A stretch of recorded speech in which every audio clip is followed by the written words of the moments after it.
আজ আমি আপনাদের সাথে শেয়ার করব একদম ইজি অ্যান্ড হেলদি নাস্তা, যেটা আপনারা সকালের ব্রেকফাস্টে, বাচ্চাদের টিফিনে কিংবা সন্ধ্যায় হালকা খিদে পেলেও খেতে পারেন। খুব কম তেলে এই নাস্তা আমরা আপনাদেরকে বানিয়ে দেখাবো। তো চলুন বেশি দেরি না করে শুরু করছি আমার আজকের এই ইজি, টেস্টি অ্যান্ড হেলদি নাস্তা। নমস্কার, আমি পিনু, কুক উইথ পিনুতে আপনাদের সবাইকে স্বাগত। এই রেসিপিটা বানানোর জন্য সবার প্রথমে আমি এখানে নিয়েছি 3টে মিডিয়াম সাইজে পেঁয়াজ। পেঁয়াজটাকে আমি স্লাইস করে কেটে নিয়েছি। এবার আমি এর মধ্যে কিছু বেসিক মশলা অ্যাড করে দেবো। দিয়ে দিচ্ছি 1 ছোটো চামচ লঙ্কা গুঁড়ো, 1 ছোটো চামচ চাট মশলা। লঙ্কা গুঁড়ো আর চাট মশলাটাকে পেঁয়াজের সাথে ভালো করে মিশিয়ে নিতে হবে। এই স্টেজে আমরা পেঁয়াজের মধ্যে একদমই নুন দেবো না। নুন দিলে পেঁয়াজ থেকে জল ছাড়বে, তাই জন্যে নুনটা আমরা পরেই অ্যাড করব। এবার আমি এর মধ্যে অ্যাড করে দিচ্ছি অল্প ধনেপাতা কুচি। ধনেপাতা কুচিটা দেওয়ার পর আবারও মিশিয়ে দিতে হবে। আমাদের এখানে পেঁয়াজটা একদম রেডি। এবার আমি এটাকে সাইডে রেখে দিচ্ছি। এইদিকে একটা বোলের মধ্যে নিয়েছি 3টে বড় সাইজে সেদ্ধ করে নেওয়া আলু। এবার আমি আলুটাকে কাঁটা চামচের সাহায্যে ভালো করে ম্যাশ করে নেব।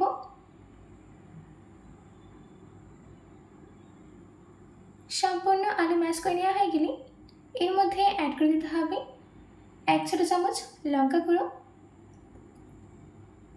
ঝালটা আপনারা আপনাদের স্বাদ অনুযায়ী দেবেন। দিচ্ছি 1 ছোটো চামচ চাট মশলা, 1/2 ছোটো চামচ গরম মশলা গুঁড়ো, 1 ছোটো চামচ গোলমরিচ গুঁড়ো, স্বাদ মতো নুন, আর সব শেষে দিয়ে দিচ্ছি ধনেপাতা কুচি। এবার এই সব ইনগ্রিডিয়েন্টসগুলোকে আলুর সাথে ভালো করে মিশিয়ে নিতে হবে।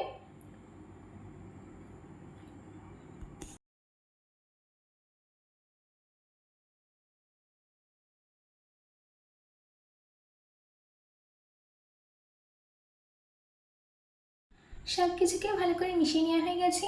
আমি এই আলু স্টাফিংয়ের মধ্যে কাঁচা লঙ্কা দিতে ভুলে গিয়েছিলাম, তাই জন্য এখন দিয়ে দিচ্ছি 4টে কাঁচা লঙ্কা কুচি করে কেটে এর মধ্যে দিয়ে দিলাম। ঝালটা আপনারা আপনাদের স্বাদ অনুযায়ী দেবেন।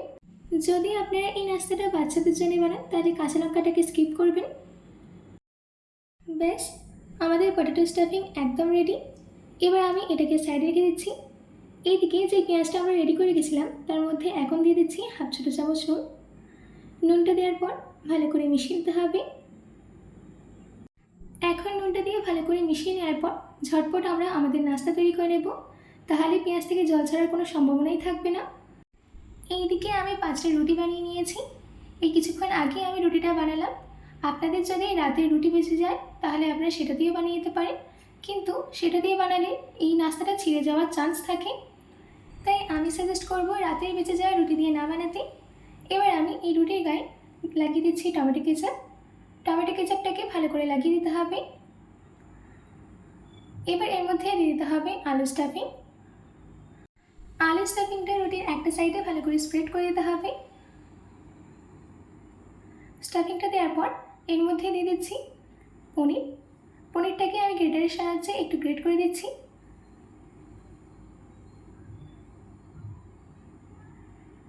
এবার এর মধ্যে অ্যাড করে দিতে হবে আমাদের লাচ্ছা পেঁয়াজ, যেটা আমরা রেডি করে রেখেছিলাম।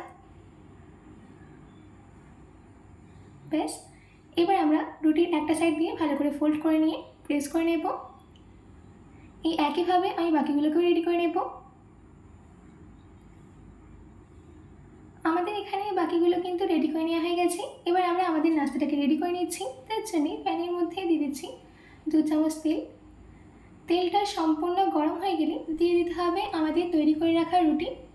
রুটিটা দেওয়ার সাথে সাথে কিন্তু একদমই উল্টাবেন না। রুটির মধ্যে একটা সুন্দর গোল্ডেন কালার আসা অবধি ও ক্রিসপি হওয়া অবধি আমরা ওয়েট করব।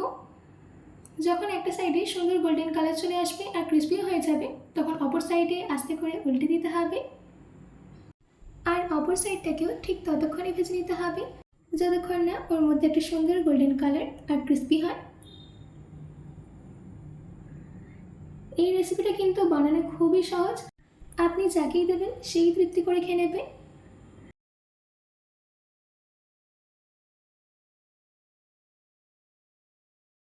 বেশ, রেডি হয়ে গেল আমাদের নাস্তা। এবার আমি এটাকে গরম গরম সার্ভ করে নিচ্ছি। আশা করছি আমার আজকের এই রুটি ও আলু দিয়ে তৈরি দারুণ স্বাদের রেসিপিটি আপনাদের খুবই ভালো লেগেছে। বাড়িতে এটি অবশ্যই ট্রাই করবেন ও কমেন্ট বক্সে কমেন্ট করে জানাতে একদম ভুলবেন না। তো আজকের মতো এটুকু, আবার দেখা হচ্ছে অন্য কোনো রেসিপি নিয়ে। ভালো থাকবেন, সুস্থ থাকবেন।